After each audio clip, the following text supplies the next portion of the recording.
Kasi doon siya nag-aral. Si Father JCS, ano man, Ghanaian ang kanyang nationality? Congolese.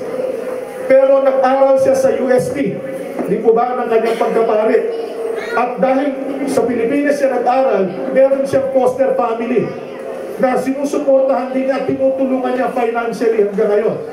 Sabi ni Father JC, tuturuan ko na sila na magtayo ng sarili nilang computer shop. Para sa ganon, hindi na sila totally dependent sa akin. Sana ganon din ang hangarin ninyo sa mga pamilya ninyo. Kaya namin kayo tinuturuan dito para sa ganon ay hindi na palaging umaasa lamang sa inyo ang inyong mga pamilya.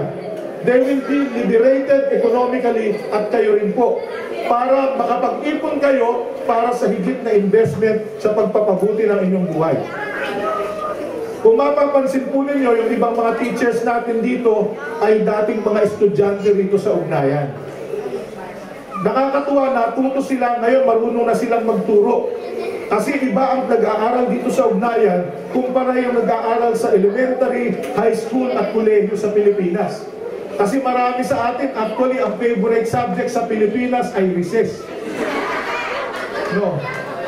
Ang paborito hindi recess ay yung cutting classes. Diba? Yun ang paborito natin doon kasi mga bata pa tayo noon, yung iba sa atin, iniisip, ay, kailangan ko lang itong gawin kasi nakakahiya kay tatay at kay nanay. Kasi ginagastusan ako. O nakakahiya naman, baka yung mga kasama ko, mga matatanda na, ay mga nakatapos na, mga bata pa, ako na lang yung pinakamatanda sa klase.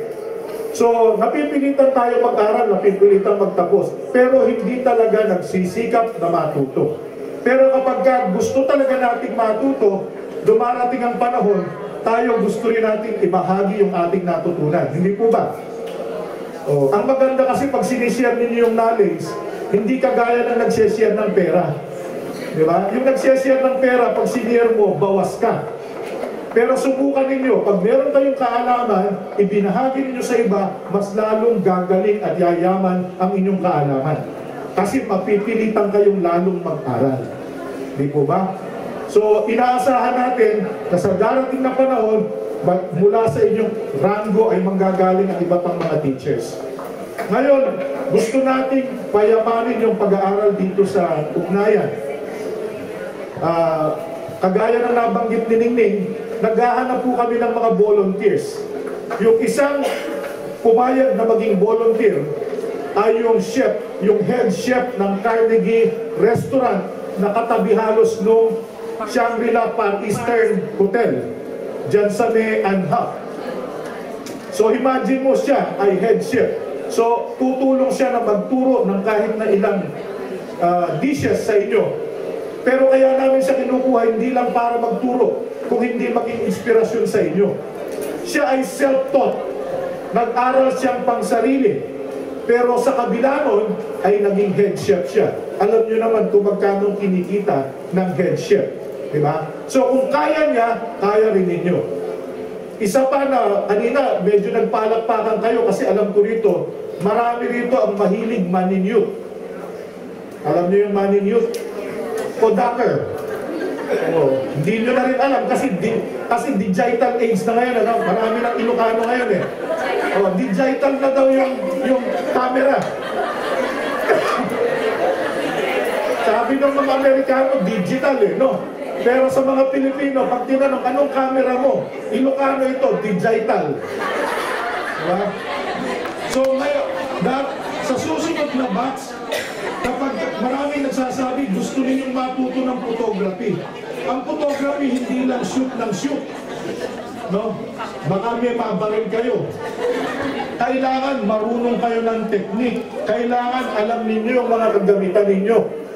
Pero ang sabi nitong taong ito, medyo palaos na raw ang digital or still photography. Kasi ngayon, dahil digital na, kahit na anong kuha mo, kung pwede mo namang i-edit sa Photoshop kahit masama ang diskarte. No? Kahit na masama ang angulo, pwede mo i-crop. Diba? Pwede mo putulin. So, ang future daw ngayon ay videography. So, kita nyo na, maraming sumikat sa YouTube. Si Jamix, kilala nyo si Jamix? Oh, si Arnel Pineda. na-discover yan ng journey sa pamamagitan ng YouTube. Si Charis Pengpengko, dito may Charis din dito. Sino na? May Charis dati rito. Wala. Si Budoy, na-discover din si Budoy yata sa YouTube. Kagabi, by the way, kayo nakapicture kayo sa DCMM Teleradyo. Napanood sa buong Pilipinas kahapon yung ating event na All Aboard Pinoy Abroad World Caravan sa Chungli last week. Kaya yung mga boys ngayon, pagbalik nyo sa Pilipinas, mag-ingat kayo ha. Baka dumugin kayo ng mga fans. Kailangan nyo na security. Nagsasadya si Tita Nene dito, baka daw sa future, actually pangarap ito ni Atty. Carlo. Pag may mga events, lalo na mga diplomatic nights o mga intercultural events dito, sabi ni Atty. Carlo, gusto ko yung nagsasayaw na Pilipino, talagang maipagmamalaki natin. So baka gumawa rin kayo ng dance classes para napansin ni Atty. Carlo, mas seryoso daw yata yung mga lalaking magsayaw rito. So, that would be another opportunity. Yung binabanggit ko kanina, si Mr. Aki Ang, pakilala ka na, Aki.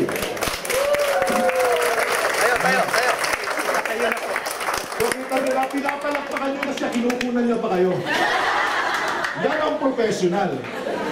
So, ito yung mga gusto naming makitang lalo ng kaunlaran dito sa Taiwan. At sana, hindi lang po natin sa Tamsui maibahagi natin sa buong Taiwan. Maramdaman ng mga kapwa Pilipino yung natututunan ninyo rito. At higit sa lahat, maramdaman ng mga mga kababayan natin o mga pamilya nyo sa Pilipinas yung mga natutunan nyo sa Taiwan. So, sana po ay tuloy-tuloy yung ating pagsisikap dito sa ganitong pagtitraining. At kami ay natutuwa sa nakikita naming enthusiasm. Sana i-chismis ninyo ito sa iba pang mga Pilipino sa Taiwan para sa halip na inaaksaya nila ang kanilang panahon sa mga bagay na hindi nakakatulong sa buhay, nagagamit natin itong lahat para ikarangal tayo ng ating ambassador. Sapagkat kagaya niya ay ambassador din tayo ng Pilipino sa mga Taiwanese at mga tiga-ibang bayan. So welcome to this graduation and commencement exercise. Magandang hapon sa inyong lahat.